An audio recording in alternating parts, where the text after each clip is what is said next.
네, 할렐루야. 오늘도 이렇게 금찬 예배 가운데 나오신 여러분들을 진심으로 예수님의 이름으로 환영하고 또한 축복합니다. 제가 잘못 나온 게 아닐까 이렇게 생각하시는 분들이 계실 텐데 잘못 나온 거 아닙니다. 네, 오늘은 제가 또 이렇게 특별히 또 유민용 목사님께서 오늘 또 제가 아시는 분들은 아시겠지만 제가 이제 돌아오는 주일날 이제 마지막 이제 주일인데 그 전에 마지막 이제 금찬 예배를 한번 잘 준비해서 한번 해봐라 이렇게 좀 귀한 자리를 또 이렇게 해주셨어요. 그래서 제가 좀 많이 부족하지만 그럼에도 불구하고 주님의 말씀이 선포될 때 그 가운데 끼치는 은혜가 여러분들에게 가득하기를 예수님의 이름으로 축복합니다. 제가 오늘 준비한 말씀은요. 이제 제목을 이렇게 지었어요. 돌돌사라. 원래는 돌돌사에서 밑에 괄호가 없었는데 또 센스 있게 붙여주셨어요. 그래서 돌돌사라고 했습니다. 돌고 돌아 사랑이라는 제목으로 이제 데살로니가전서 2장 1절부터 12절 말씀을 가지고 이제 함께 은혜를 나눌 텐데요. 시작하기 앞서서 함께 모든 이제 성경 구절을 교독하고 시작하도록 하겠습니다. 제가 먼저 1절 읽고 여러분들께서 차례대로 교독해 주시면 감사하겠습니다. 형제 자매 여러분, 우리가 여러분을 찾아간 것이 헛되지 않은 줄을 여러분이 알고 있습니다.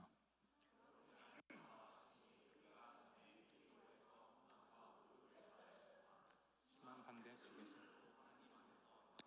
하나님의 복음을 여러분에게 전하였습니다. 우리의 권면은 잘못된 생각이나 불순한 마음이나 속임수로 하는 것이 아닙니다.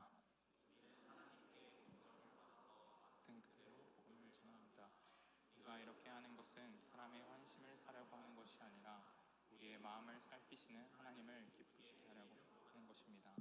여러분이 아는 대로 우리는 어느 때든지 아첨하는 말을 한 일이 없고 구실을 꾸며서 탐욕을 부린 일도 없습니다. 이 일은 하나님께서 증언하여 주십니다.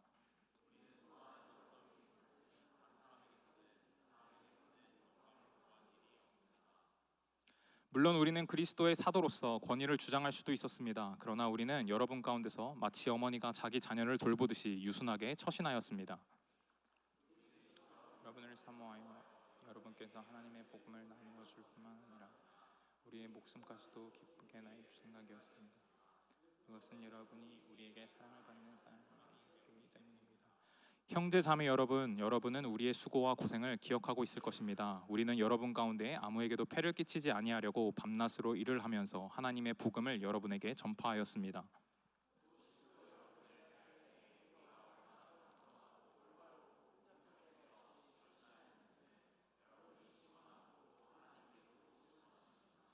여러분이 아는 바와 같이 아버지가 자기 자녀에게 대하듯이 우리는 여러분 하나하나를 대합니다.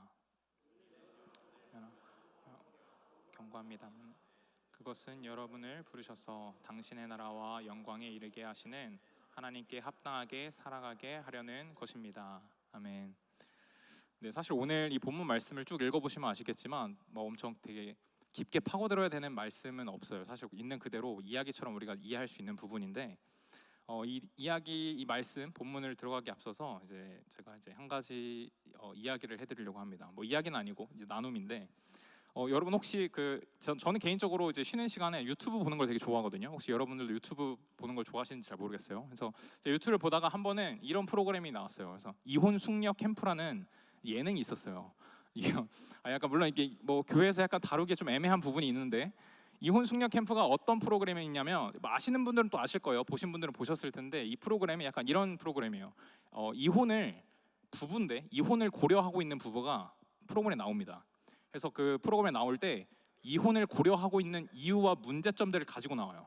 그래서 그 문제를 각자의 상담사들과 같이 이렇게 이야기를 하면서 이 문제를 어떻게 해결할 수 있는가, 그리고 나서 가상 이혼 재판을 합니다.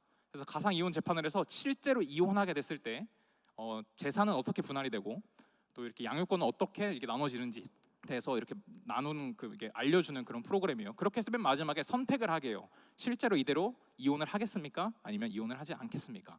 하면서 이제 아직까지는 제가 본 회차에서는 다행히도 이렇게 이혼을 선택하는 분들은 없었는데 그렇게 할 때마다 이제 그걸 보면서 약간 이런 생각이 들었어요. 이 사람들은 어떤 문제 때문에 부부라는 정말 그런 좀 하나님 앞에서 물론 다 믿는 사람들은 아니었겠지만 그렇게 고백을 하고 하나의 한 몸이 되어서 같이 살아가기로 다짐을 한 그 결심이 무너지게 되었을까. 근데 그 문제들을 보니까 정말 우리가 흔히 겪을 수 있는 문제예요. 그래서 그 여러 가지 이유들이 있는데 그 이유들은 이렇습니다. 가정 폭력이 있었고 이제 돈 문제가 있었어요. 그러니까 과도한 지출, 그리고 욕설이 있었고 SNS 중독이 있었습니다. 그리고 무관심, 그리고 육아를 도와주지 않음 등등 여러 가지 이유들이 있었어요. 근데 제가 저 혼자만 이걸 알고 있는 줄 알았는데, 제가 어느 교회 집사님하고 제 스몰 토크를 하다가 교회 집사님께서 이 얘기를 하시는 거예요. 이 프로그램이 아니냐고. 그래서 집사님도 이 프로그램 보십니까? 하면서 막 이런저런 얘기를 하다가 집사님께서 이렇게 말씀하시는 거예요. 근데 제가 볼 때, 전도사님, 제가 볼 때 여러 가지 그 이혼의 이유들이 있지만 제가 봤을 때 진짜 이 근본적 이유는 이들이 사랑을 할 줄 모르는 것 같습니다. 그리고 그 사랑을 할 줄 모르는 이유는 가정에서 그 사랑을 배우지 못했던 것 때문인 것 같습니다라고 말을 하더라고요. 그래서 이 이야기를 들었을 때 굉장히 공감이 됐어요. 왜냐하면 제가 이제 한국에 있을 때 제가 이제 수학 교육을 전공했으니까 당연히 아이들을 만나고 아이들을 가르칠 그런 일들이 되게 많았어요. 그때마다 이제 제가 딱 아이들을 다는 아니지만 그래 딱 봤을 때 이 아이는 굉장히 사랑을 많이 받고 자란 아이구나. 이 아이는 가정에서 좀 사랑이 좀 이제 채워져야 할 아이구나. 약간 이런 게 느껴지는 아이들이 있었어요. 근데 우리가 굳이 말을 하지 않아도 이 어떤 사람이 그 사람의 말투, 행동 이런 것들을 봤을 때 우리가 그게 느껴집니다. 이 사람이 사랑이 안에 있구나. 사랑이 부족하구나. 채워져야 하는구나. 이처럼 사랑은 이렇게 아이뿐만 아니고 사람이 자라날 수 있도록 건강하게 그리고 바르게 자라날 수 있도록 도와주고, 무엇보다도 어떤 큰 어려움이 닥쳤을 때 이것을 견딜 수 있는 견고한 힘을 주기도 합니다. 또한 사랑은 우리의 살아가는데 큰 원동력이 되기도 해요. 그리고 이와 같은 사랑은 영적 세계도 똑같습니다. 이제 성경에서 말하는 기독교의 제일 되는 가치가 무엇이냐라고 저에게 만약 물어보신다면 저는 당연코 하나님의 사랑이라고 말할 거예요. 성경에 말하는 가장 큰 가치는 하나님의 사랑입니다. 그리고 이 하나님의 사랑에 관한 성경 구절은 굉장히 많이 있어요. 제가 간략하게 이제 구약에서 3개, 신약에서 2개를 뽑았는데 구약 그냥 하나만 읽도록 할게요. 신명기 7장 7절에서 8절 말씀만 제가 대신 읽도록 하겠습니다. 여호와께서 너희를 기뻐하시고 너희를 택하시면 너희가 다른 민족보다 수가 많기 때문이 아니라 너희는 오히려 모든 민족 중에 가장 적음이라. 여호와께서 다만 너희를 사랑하심으로 말미암아 또는 너희의 조상들에게 하신 맹세를 지키려 하심으로 말미암아 자기의 권능의 손으로 너희를 인도하여 내시되 너희를 그 종되었던 집에서 애굽 왕 바로 손에서 속량하셨나니. 아멘. 자, 그리고 신약에서 대표적인 하나님의 사랑을 나타내는 말씀은 이제 요한복음 3장 16절이랑 로마서 5장 8절이 있는데 이것은 짧으니까 제가 둘 다 읽도록 하겠습니다. 요한복음 3장 16절, 하나님이 세상을 이처럼 사랑하사 독생자를 주셨으니 이는 그를 믿는 자마다 멸망하지 않고 영생을 얻게 하려 함이라. 그리고 로마서 5장 8절, 우리가 아직 죄인 되었을 때 그리스도께서 우리를 위하여 죽으심으로 하나님께서 우리에 대한 자기의 사랑을 확증하셨느니라. 아멘. 자, 우리가 말씀에서 살펴본 것 같이 성경은 끊임없이 우리에게 얘기해주고 있습니다. 하나님께서 우리를 진심으로 사랑하신다. 그리고 이 사랑을 누리는 자와 누리지 못하고 있는 자, 이 하나님의 사랑이 우리 영에 채워진 자와 채워지지 않은 사람은 우리가 인간을 바라봤을 때 부모님에게 사랑을 받은 자와 사랑을 받지 못한 자가 구별이 되듯이 우리가 영적으로도 이것이 구별이 된다 이거예요. 오늘 본문에서 사도 바울은 하나님의 사랑을 경험하고 또 그 사랑으로 우리의 영이 채워진 사람이라면 저절로 나오는 반응이자 자연스레 우리의 삶 가운데 드러나는 것이 2가지가 있다. 2가지의 모습이 있는데 그 2가지의 모습이 오늘 무엇인지, 그리고 그 사도 바울이 말했던 삶과 우리의 삶이 왜 괴리감이 느껴지는지에 대해서 함께 살펴보고 오늘 이제 말씀을 마치려고 합니다. 자, 첫 번째로 사도 바울 지도는 이제 잠깐 띄워 주시면, 자, 이거는 이제 지난 이제 2주 동안 이제 담임 목사님께서 이제 쭉 잘 설명해 주셨는데, 이제 2차 선교 여행지, 그러니까 사도 바울은 총 3번의 선교 여행을 가요. 근데 1차를 갔다가 이 전체가 2차 선교 여행지입니다. 이제 그래서 원래 안디옥에서 출발해서 1차 선교 여행지가 갈라디아라고 적혀 있는 저 부근에 있는 4개의 이제 도시인데, 비시디아, 안디옥, 이고니온, 루스드라, 더베, 이 지역을 이제 1차 선교 여행지였어요. 그래서 이 지역을 쭉 역으로 돕니다. 역으로 돌아서 한번 탐방을 하고 신방을 하고 계속 소아시아에서 터키 서쪽 지역을 이제 전도하려고 했는데 하나님의 영이 막으시죠. 그래서 계속 막으시고 막다 보니까 어디까지 올라가냐면 드로아까지 올라가요. 그래서 드로아에서 그때 사도 바울이 이제 하나님의 환상을 꿉니다. 이제 마게도냐 꿈을 꾸죠. 마게도냐 환상을 꾸면서 내가 빌립보로 가야 되겠구나. 마게도냐 지방으로 가야 되겠구나라고 해서 이제 배를 타고 건너갑니다. 그래서 마게도냐 지방에 첫 도착하자마자 갔던 도시가 빌립보였어요. 그래서 여기서부터가 이제 사도 바울의 유럽 선교지 이제 5군데가 나오는데, 빌립보를 시작으로 빌립보, 데살로니가, 베레아, 아테네, 고린도입니다. 그래서 특별히 오늘 이제 우리가 함께 살펴볼 데살로니가는 이제 2번째 도시인데, 이 2번째 도시의 특징이 있어요. 특징이 뭐냐면 참고로 사도 바울은 선교 여행을 할 때 모든 도시들을 선택한 이유가 큰 도시만을 골라서 갔습니다. 그리고 전략적으로 도시에 가자마자 제일 먼저 갔던 곳이 회당이었어요. 회당이라 하면 유대인들이 말씀을 전하고 또 예배를 전하는 그런 장소였거든요. 그래서 그곳에 가서 전략적으로 말씀을 선포하고 또 복음을 전했습니다. 그로 인해서 이제 데살로니가 이제 사도행전 17장을 보면 데살로니가 교인 그 회당 안에 모인 자들 중에 수많은 헬라인들 그리고 적지 않은 이제 귀부인들 그리고 몇몇의 유대인들이 그 복음의 말씀을 듣고 회심했다라고 나와요. 그런데 이 사도 바울을 끊임없이 방해하는 그의 선교 여정 내내 방해했던 그 그룹이 있었는데 그게 바로 유대인들이었어요. 같은 유대인 동족인데도 같은 유대인을 이제 공격을 할 수밖에 없었습니다. 왜냐하면 유대인들은 유대교를 믿었으니까. 유대교는 이제 구약만을 진짜 참 성경을 하고 믿고 있는 사람들이기 때문에 예수 그리스도를 부정하는 사람들이었죠. 그런 이유 때문에 이제 사도 바울을 공격을 하게 되고 사도 바울이 이러한 공격으로 인해서 어쩔 수 없이 데살로니가를 피해서 도망칠 수밖에 없었어요. 이제 성경 사도행전에서는 안식일을 3번 동안 회당에서 말씀을 전했다라고 하지만 실제 기간은 그거보단 길었을 것이라고 추측은 해요. 근데 길어도 뭐 6주에서 8주, 길게는 3달 정도일 텐데 어쨌든 짧은 기간이 있다가 데살로니가를 떠나게 됐어요. 근데 이 떠날 때 그냥 떠난 게 막 사람들한테 내가 이제 이게 어쩔 수 없이 가게 되었습니다 이렇게 인사하고 떠난 게 아니라 밤에 신라와 함께 몰래 빠져나왔습니다. 왜냐하면 이게 들키면 또 안 되는 상황 속에 있어서. 그래서 이러한 배경들을 이제 좀 안 상태에서 이 데살로니가 오늘 본문을 아시면 좋은데 그러한 상태에서 이제 사도 바울이 나오게 되고 그 마음속에는 언제나 마음이 무거운 게 있었겠죠. 인사도 제대로 못했고 전도한 지 이제 막 3번 설교했고 뭐 교제를 나눈 지도 얼마 되지 않은 그들의 가운데 계속 맴도는 거예요. 그래서 베레아를 지나 아테네에 있었을 때 그가 아끼는 동역자인 디모데를 보냅니다. 너가 가서 그들이 지금 잘 믿고 있는지 확인을 한번 해봐라. 해서 확인을 하러 갑니다. 디모데가. 그리고 가서 고린도에 사도 바울이 전도를 하고 있을 때 디모데가 소식을 전해서 고린도로 와요. 그래서 고린도에서 그 데살로니가 교회에 있는 소식들을 여러 가지를 다 듣고 사도 바울이 너무 감사한 나머지 썼던 편지가 바로 데살로니가 전서입니다. 그래서 데살로니가 전서가 5장으로 이루어져 있는데 1장, 2장, 3장이 감사예요. 감사. 쭉 보면 물론 감사에 조금 결이 다른데 감사의 내용이 쭉 나옵니다. 너희들이 하나님의 말씀을 인간의 말로 받아들이지 않고 하나님의 말씀으로 받아들였고 너희들의 믿음이 뭐 온 마게도냐와 아가야 지방에 널리 퍼졌고 뭐 그 너희들의 사랑이 뭐 이런 쭉 고백을 합니다. 그렇게 하면서 오늘 2장이 나오는데 2장은 조금 성격이 조금 달라요. 그래서 이 성격이 다른 이유는 이따가 제가 말씀을 계속 전하면서 이제 하도록 하겠습니다.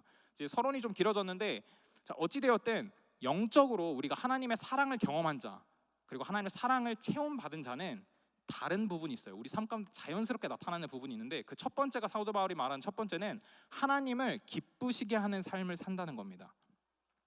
하나님을 기쁘시게 하는 삶을 산다는 뜻은 다른 말로는 하나님을 사랑하는 삶을 산다는 거예요. 이제 우리나라에 이게 사실 옛날 뭐 개그는 아니고 옛날 약간 뭐 밈처럼 쓰였던 건데 우리나라에 약간 3대 도둑이 있었어요. 3대 도둑놈이라고 해서 첫 번째가 연정훈이었습니다. 연정훈. 여러분들이 아시는지 잘 모르겠는데 죄송해요. 제가 조금 나이가 좀 있어서 지금 웃으시는 분들은 저와 같은 세대라고 생각하겠습니다. 네, 연정훈 씨가 왜 3대 도둑놈이었냐면 그 당시에 최고의 미녀였던 최고의 연예인이었던 한가인 씨와 결혼을 했기 때문이에요. 그래서 그 당시에 욕을 엄청나게 먹었습니다. 저는 그때 잘 몰랐기 때문에 뭐 그렇게 욕은 안 했는데 그리고 두 번째 2대 도둑놈이 누구냐면 정지훈이라고 가수 B예요. 왜냐하면 가수 B가 김태희 씨랑 결혼을 했거든요. 그래서 우리나라의 대표 미녀 하면 김태희 씨가 떠올리잖아요. 그래서 김태희 씨랑 결혼한 이 정지훈 이 B가 굉장히 욕을 많이 먹었어요. 그래서 2대 도둑놈으로 등록을 하셨습니다. 이제 3대 도둑놈이 있어요. 이제 이건 약간 최근에 바뀐 건데 3대 도둑놈이 누구냐면 고우림이에요. 고우림 씨. 자, 고우림 씨가 누구냐면 고우림 씨가 김연아 씨의 남편입니다. 그래서 김연아 씨가 이제 굉장히 이제 우리나라에서 욕을 하면 안 되는 3인방이 있어요. 이제 유재석, 김연아, 손흥민이에요. 근데 그 중에 한 명이에요. 그 중에 한 명. 그러니까 사람들이 하면서 뭐 욕은 못 하겠지만 어쨌든 그 남편을 이제 욕을 하는 거죠. 그래서 이렇게 3대 도둑놈이 있습니다. 근데 그 중에 이제 한 도둑놈이신 연정훈 씨와 한가인 씨가 유튜브에 나온 거 제가 또 봤어요. 제가 또 유튜브를 되게 잘 보잖아요. 그래서 유튜브에 나온 걸 다 봤어요. 근데 이 프로그램 이름은 정확히 기억이 안 나요. 다만 이 프로그램이 어떤 프로그램이었냐면 둘이서 이제 연정훈 씨가 운전을 하고 한가인 씨와 이렇게 만담을 하는 그러니까 대화를 하는 거를 약간 뭐 조그만한 비디오로 찍는 거였어요. 그래서 둘이 대화를 막 이런저런 대화를 하더라고요. 그러면서 어떤 대화를 하냐면 한가인 씨가 이렇게 물어봐요. 혹시 오빠는 날 왜 그때 날 왜 좋아했어? 날 왜 만났어? 이러는 거예요. 그래서 이게 무슨 소리야? 다 이렇게 연정은 이래요. 하면서 말하는 게 그들이 원래 그때 당시 이제 한창 인기를 달리고 있었을 때 몰래 연애를 했어야 되는데 몰래 만났어야 되는데 몰래 만나다 보니까 차에서밖에 데이트를 못 하는 거예요. 그리고 한가인이 있는 대로 항상 영정우 씨가 차를 끌고 왔대요. 그러니까 그 차를 끌고 와서 그 몰래 차 안에서 다른 데 가지도 못하고 차 안에서만 데이트를 해야 하는 그 상황 속에서 심지어 한가인 씨는 그 바쁜 스케줄로 인해서 차에 타자마자 거의 곧바로 잠드는 경우가 굉장히 많았대요. 열의 아홉은 잠들었다는 거예요. 그런데 연정우 씨는 그걸 깨우지 않고 쭉 지켜보다가 그녀가 일어나면 집에 데려다주고 본인은 귀가를 했다고 해요. 하면서 이렇게 했는데 자기는 어떻게 자기를 만날 수 있었어? 오빠는 어떻게 나 이렇게 만날 수 있었어? 이렇게 물어봐요. 근데 연정우 씨가 딱 말을 합니다. 나는 그게 좋았어. 나 이렇게 말을 해요. 그래서 그때 딱 제가 생각이 들었어요. 사랑은 효율을 따지지 않는구나. 사랑은 고통을 내가 당하고 있는 이 되게 비효율적인 이거를 나의 기쁨으로 바꾸는 게 사랑의 힘이구나라는 걸 제가 생각했어요. 저뿐만 아니고 여기 계신 여러분들 모두가 아마 이런 비효율적이고 이해가 되지 않는 이런 사랑을 한 번쯤은 해보셨으리라고 저는 생각해요. 이상적으로 보면 정말 비효율적이고 또 이해가 되지 않는 것임에도 내가 사랑하는 사람을 위해서 너끈히 그리고 기쁨으로 감당했던 순간들이 아마 다들 있으실 거라고 생각합니다. 저 역시도 있고. 그리고 그 순간들은 나에게 있어서 전혀 괴롭고 고통스럽지가 않아요.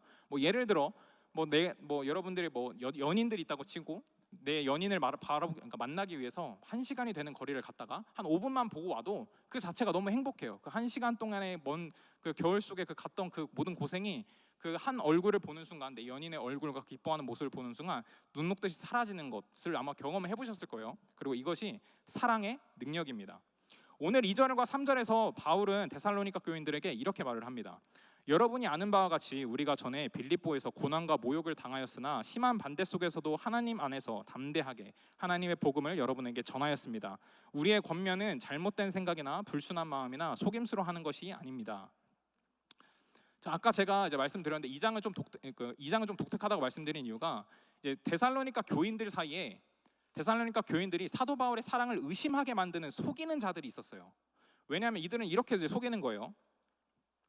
아니, 사도 바울이 너희들을 진짜 사랑했으면 이렇게 몰래 밤에 떠났겠냐. 그리고 이 세상에 도대체 누가 아무 이유 없이 아무런 이득 없이 너를 위해 사랑하고 너를 위해 고통을 당하고 너를 위해 고난을 당하겠냐. 분명히 그 사도 바울이 너희들에게 뭔가 이익을 얻기 위해 유익을 얻기 위해 다가왔을 것이다 라고 이렇게 속이는 자가 있었어요. 자, 이와 같은 이유 때문에 사도 바울이 3절에서 이렇게 말을 합니다. 우리의 권면은, 우리가 여러분에게 권면했던 것은 우리의 잘못된 생각, 여기서 잘못된 생각은 개인적 이득으로, 그러니까 헬라 원어를 찾아보면 개인적 이득을 위해서 남을 속이는 행위를 말해요. 그리고 두 번째로는 불순한 마음. 불순한 마음은 불순한 동기 또는 나쁜 의도를 말하고, 이제 돌로스, 이제 속임수라는 단어의 원어가 돌로스인데 이거는 말 그대로 속이는 겁니다. 그래서 이처럼 사도 바울이 데살로니가 아주 짧은 기간 동안 거주했다는 점과 그가 유대인을 피해서 밤에 몰래 데살로니가를 떠났다는 소식을 악용해서 데살로니가 교회에서는 데살로니가 교인들을 속이려는 자가 있었고, 또 성경 구절에 이해관을 명확히 언급하는 부분은 없지만 사도 바울의 3절의 고백은 분명히 사도 바울의 마음을 폄하하고 훼손시키는 사람이 존재했다라는 걸 우리가 유추할 수 있게 도와줍니다. 오늘날에도 우리가 누군가가 나에게 아무런 이유 없이 그리고 조건 없는 호의를 베푼다면 우리가 가장 먼저 드는 생각이 경계심이에요. 이 세상에 공짜가 없다는 것은 우리 모두가 알기 때문이죠. 이제 데살로니가 교인을 속이려는 자는 아마 이것을 이용했지 않았을까 싶어요. 그래서 아까 제가 말한 것처럼 이 순진한 사람들아, 그 사도 바울이라는 작자가 너희들한테 정말 아무런 이익을 얻지 않으려고 그렇게 해준 줄 아냐? 분명히 너희들한테 불순한 마음을 갖고 접근한 거야. 그렇지 않으면 이렇게 늦은 밤에 떠날 이유도 없고 이렇게 금방 떠날 이유도 없어. 그러니까 정신 차려. 그러니까 다시 너희들이 믿던 우상을 섬기고 너희들이 믿던 그것으로 돌아와 라고 이렇게 말을 하는 거예요. 근데 데살로니가 3장 5절은 이와 같은 사실을 좀 더 구체적으로 증언해 주는데 한번 말씀을 띄워주시면, 이제 그러므로 내가 참다 못하여 여러분의 믿음을 알아보려고 글을 보냈습니다. 여기서 그가 디모데죠. 그것을 유혹하는 자, 여러분을 유혹하여 우리의 수고를 헛되게 하지 못하게 하려는 것이었습니다. 그래서 이런 것을 보면 분명히 그런 사람들이 존재했다라는 걸 알 수 있어요. 이처럼 데살로니가 교인들은 유혹하고 속이라는 자들의 말에 사도 바울은 이렇게 대답을 합니다. 2절, 3절, 4절을 제가 요약해서 말씀드리자면, 데살로니가 교인 여러분, 우리가 빌립보에서 했던 것처럼 여러분에게 모든 고난과 모욕을 감수하면서까지 이 복음을 전했습니다.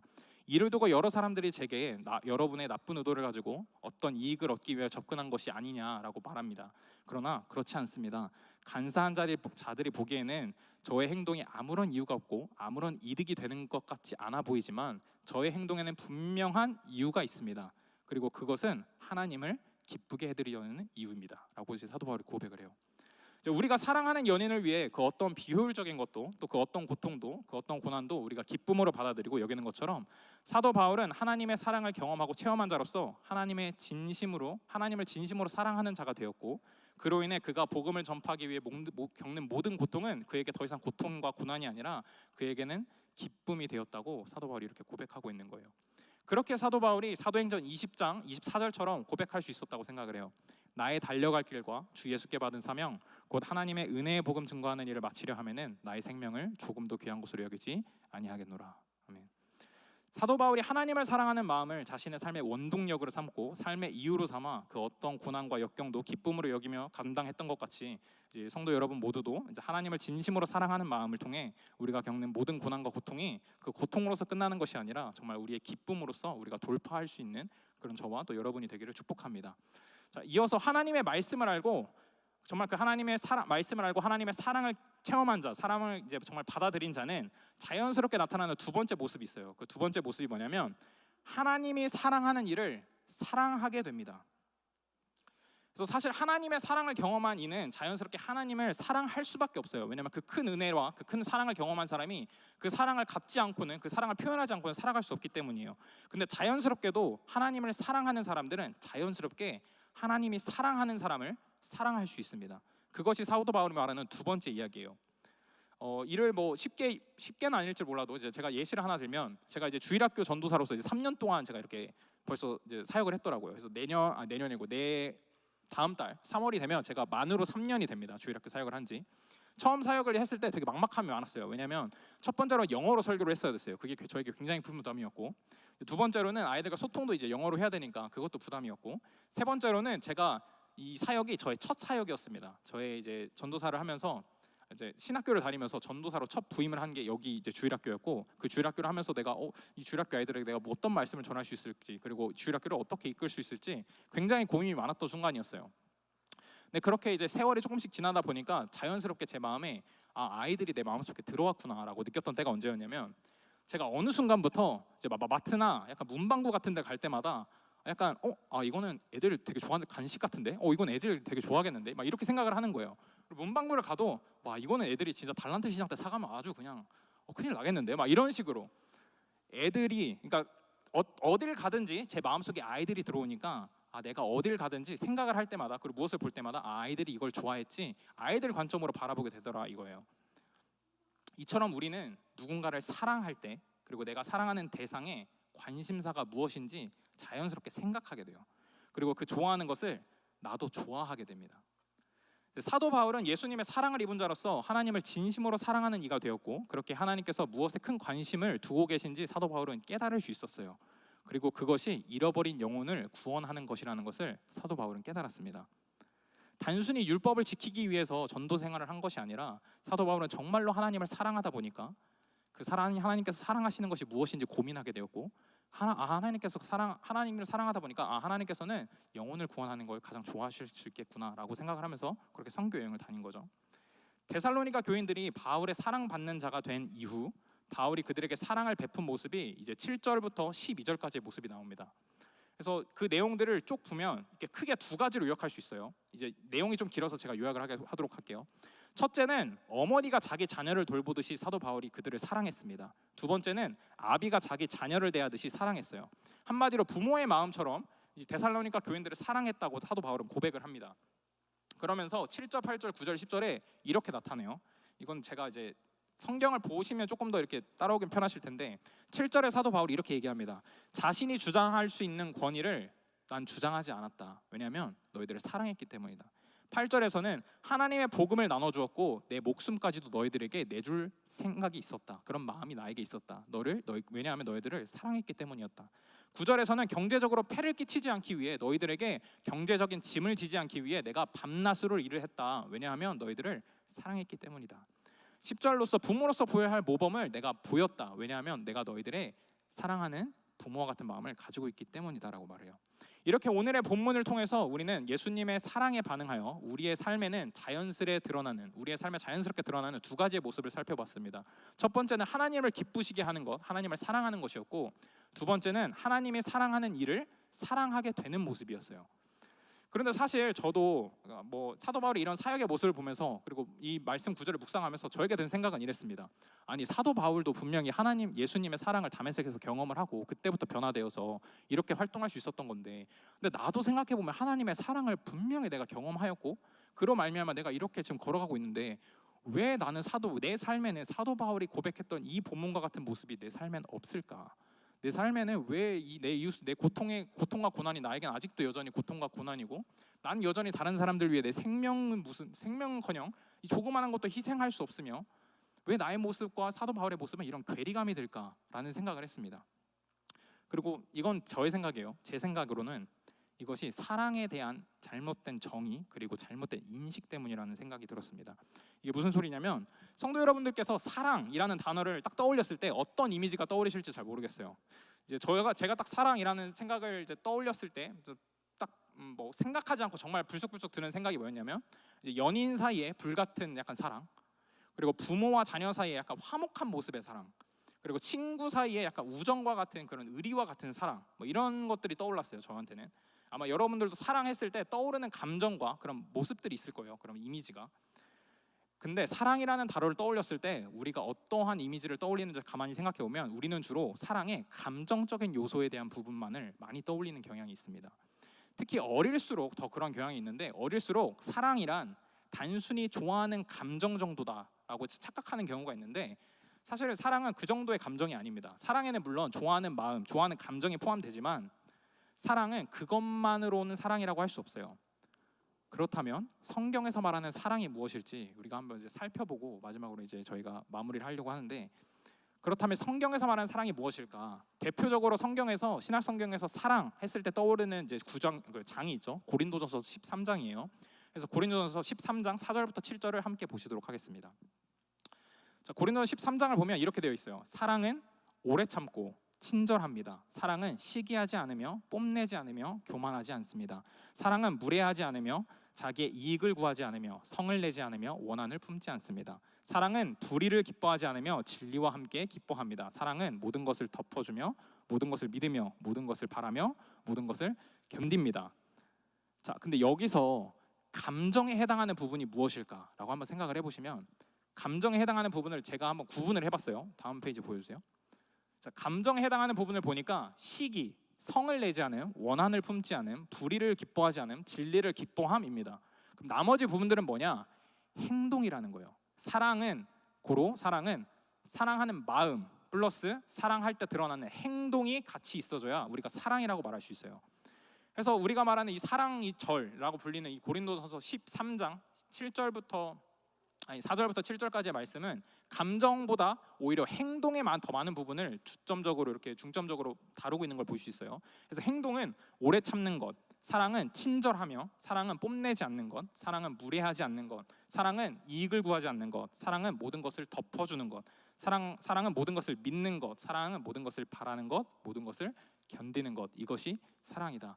그러니까 사랑은 감정뿐만이 아니고 우리가 정말로 행동에 옮길 때 우리가 참 사랑이라고 할 수 있는 거예요.